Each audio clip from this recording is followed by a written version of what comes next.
Bonjour à tous, bienvenue sur Amicom Télé. Nous allons parler aujourd'hui de prévention en matière d'infraction, souvent évidemment, enfin on va pas dire monnaie courante, mais qui arrive souvent pour les commerçants qui ont leur petite affaire. Et donc j'ai le plaisir de recevoir un des porte-parole de la police genevoise, monsieur Jean-Philippe Brandt. Bonjour. Bonjour, porte-parole avec monsieur Patrick Poul, monsieur Cozandet également. Donc vous faites de la prévention également, vous pouvez aider les gens, les commerçants à s'y retrouver en matière de sécurité, qu'est-ce qu'il faut faire, qu'est-ce qu'il ne faut pas faire. Ouais, pour se protéger au mieux. Alors justement, selon votre expérience, est-ce qu'il y a plus d'infractions de vol, de cambriolage, de jour ou de nuit à Genève, par exemple? Ce qu'il faut déjà voir, c'est quel type de vol. On aura la nuit, lorsque le commerce est fermé, on est plutôt dans le cas de cambriolage. En revanche, la journée, on sera plus dans le vol à l'étalage, voire dans le brigandage pour notamment et malheureusement les bureaux de change ou par exemple aussi les stations-service. D'accord. Donc là, effectivement, c'est deux cas différents. Alors, pour répondre à votre question, la nuit, c'est vrai qu'on a plus facilement des cambriolages ou alors des agressions un peu plus violentes sur certains commerces qui restent ouverts un peu plus tard. Alors, quels sont les moyens les plus efficaces pour se protéger des infractions? Est-ce qu'il faut avoir... On n'a pas ces rideaux métalliques. On peut avoir. Ça existe en Suisse? Oui, on peut, bien sûr, on peut s'équiper. Mais je veux dire, de toute façon, je dirais un des moyens les plus simples pour tout ce qui est cambriolage, ça reste l'alarme. L'alarme sonore, en général, le bruit fait fuir le voleur potentiel. Ensuite, on a d'autres systèmes qui sont en train de venir, qui sont déjà un peu plus courants en France et qui commencent à arriver en Suisse. C'est ce qu'on appelle, spécialement pour les commerces, les diffuseurs de brouillard. Diffuseurs de brouillard. Des diffuseurs de brouillard. Ça veut dire que ça Exposé aux deux. Non, c'est quelque chose de vraiment puissant. Donc, spécialement pour les commerces, vous reliez ça à l'alarme. Et en l'espace, donc si quelqu'un déclenche le système, en l'espace de 2 secondes, 2-3 secondes, vous avez une surface de 30 à 40 mètres carrés qui est complètement envahie de brouillard. Mais comme de la lacrymo, Non, c'est quelque chose que vous pouvez tout à fait. C'est de la vapeur d'eau. D'accord, c'est pas dangereux. C'est pas du tout dangereux. Il pousse même le chic à que ça soit mentholé, l'odeur. Ah, c'est pas mal. Mais en revanche, vous voyez plus les mains. C'est le cas de le dire. On ne se voit plus les mains au bout de 3 secondes. Donc, que fait le voleur? La seule chose qu'il peut faire, c'est ressortir, s'il retrouve la sortie par où il est rentré. Carrément. Donc ça, j'ai vu faire. C'est très efficace.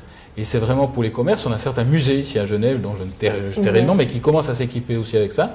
Ça ne tâche pas. Enfin, je veux pas faire la pub pour ça. Je veux pas faire la pub, mais c'est vraiment un système qui est vraiment très bien. Et c'est cher? Est-ce que c'est écologique finalement? Oui, c'est de l'eau. Voilà. Donc on aura nos amis écologistes qui n'auront aucun problème avec ça. Pas de souci.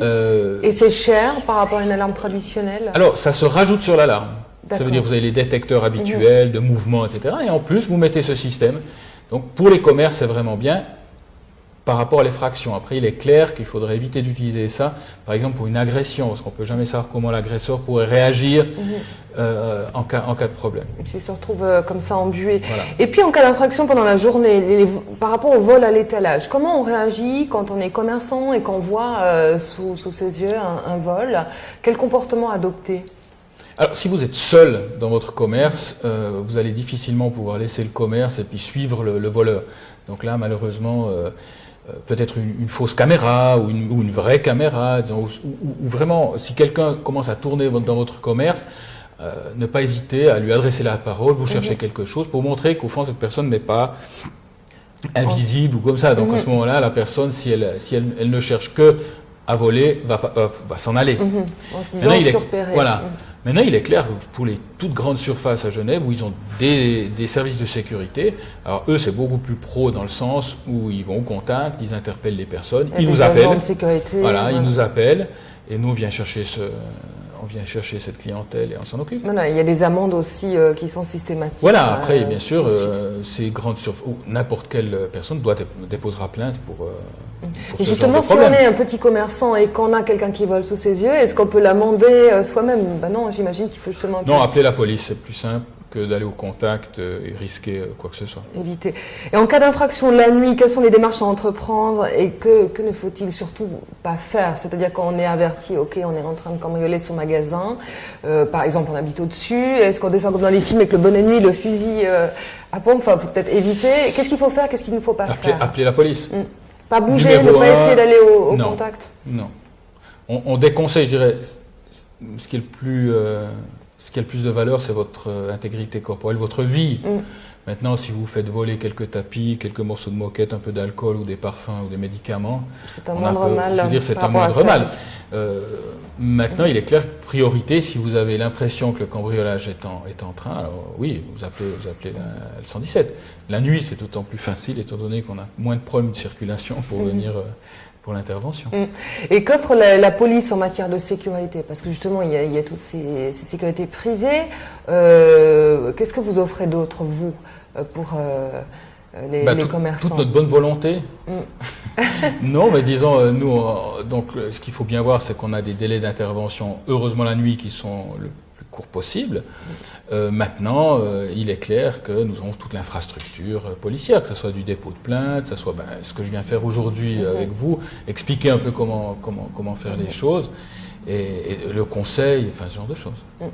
Vous avez un dernier conseil à nous donner, justement, Monsieur Brandt?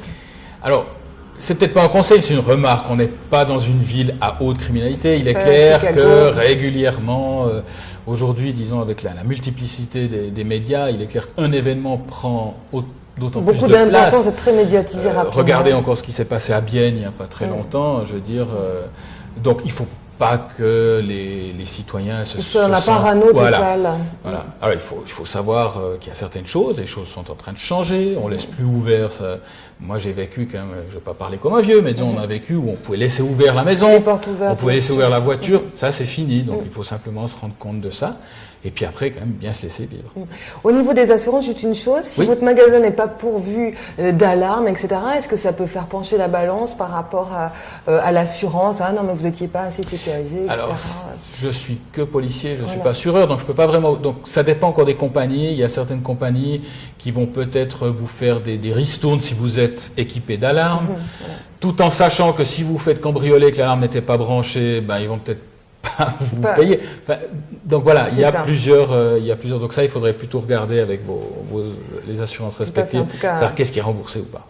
Évitez de laisser les clés sur la porte, tant qu'à faire. Voilà, ça c'est clair, c'est l'idéal. Merci beaucoup, Jean-Philippe Brandt, de nous avoir éclairés. On se retrouve bientôt pour une autre émission. Au revoir.